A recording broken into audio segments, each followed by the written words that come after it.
रात्री 2:30 वाजता मी बाळासाहेबांना फोन केला. 2:15 झाले असतील. बाळासाहेब फोनवर आले. त्याला एक गोष्ट सांगितली, 15 मिनिटात जर अनिल घरी गेला नाही तर मी आत्ता रात्री पोलीस स्टेशनला येईन. आणि मग काय झालं तर मला सांगायचं नाही. दिग्गज नेतेंना बाजूला सारून अनिल परब सारख्या एका छोट्या रस्त्यावरच्या कार्यकर्त्याला आमदार बनवणं हे माझ्या आयुष्यातले फार मोठे क्षण आहेत. राजकीय आयुष्यातला जन्मभर लक्षात राहील असा क्षण, असा प्रसंग जर तुम्हाला विचारला तर तुम्ही कुठला सांगू शकाल? शिवसेनेची मी खूप आंदोलनं केली आणि बऱ्याच वेळेला पोलीस पकडून पण न्यायचे. एक आंदोलन बाळासाहेबांच्या आदेशावरनं झालं होतं आणि त्यावेळेला बाळासाहेब मला म्हणाले होते की तुला अटक करतील. मी म्हटलं साहेब अटक नाही, त्याच्यात सगळं प्रकरण मिटलेलं आहे, झालेलं आहे. आणि रात्री मला 2-2:30 वाजता पोलीस घेऊन गेले आणि काही कारणास्तव बाळासाहेबांनी मला सांगितलं होतं काय असेल तर मला फोन कर. रात्री 2:30 वाजता मी बाळासाहेबांना फोन केला. 2:15 झाले असतील. बाळासाहेब फोनवर आले. मला विचारलं काय आलं. मी म्हटलं साहेब असं असं मी तुम्हाला म्हटलं होतं, याच्यात मला आणलं आहे पोलिसांनी आणि पोलीस फार शिवीगाळ करतायत. ते म्हणाले दे. आणि त्यांनी तो जो अधिकारी होता हा छोटा अधिकारी नव्हता, फार मोठा अधिकारी होता. त्याला एक गोष्ट सांगितली, 15 मिनिटात जर अनिल घरी गेला नाही तर मी आत्ता रात्री पोलीस स्टेशनला येईन. आणि मग काय झालं तर मला सांगायचं नाही. मला 5व्या मिनिटाला पोलिसांनी सोडून दिलं. हा माझ्या आयुष्यावरती बाळासाहेबांचा ठासलेला प्रसंग आहे. असे हजारो प्रसंग आहेत. 92-93ची दंगल असेल ज्याच्यात बाळासाहेब माझ्या पाठीशी उभे राहिले, किंबहुना अशा कित्येक आंदोलनं अशी आहेत की ज्याच्यात बाळासाहेबांनी आमच्या पाठीशी पूर्ण ताकद दिली.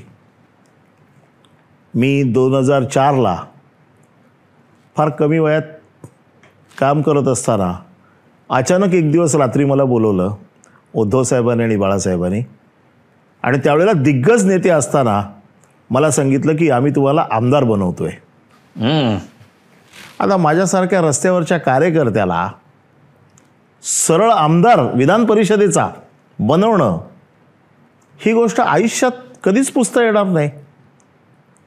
मी कुठली मागणी नाही केली, मी कधी विचारायला गेलो नाही, परंतु उद्धव साहेबांचं आणि बाळासाहेबांचं एवढं लक्ष होतं की 2004ला दिग्गज नेतेंना बाजूला सारून अनिल परब सारख्या एका छोट्या रस्त्यावरच्या कार्यकर्त्याला आमदार बनवणं हे माझ्या आयुष्यातले फार मोठे क्षण आहेत.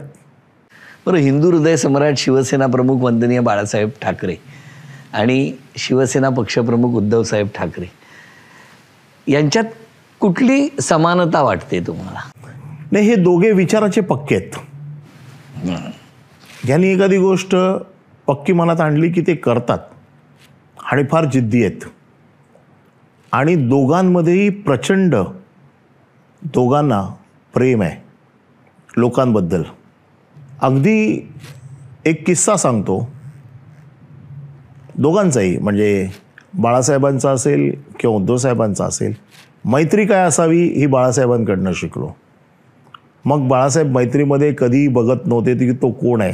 ज्याची मैत्री झाली त्याच्यासाठी ते कुठल्याही टोकाला जायची तयारी मी बघितलेली आहे. आणि उद्धवसाहेबांचा जी माणुसकी ज्याला म्हणतात तो एक प्रसंग मी बघितलेला आहे की एक सभा चालू होती. त्यावेळेला दुष्काळ पडला होता आणि विधानसभेच्या निवडणुका होऊ घातल्या होत्या आणि दुष्काळ पडला होता. दुष्काळ पडला असताना सभेत भाषण दुष्काळाचं होणार होतं.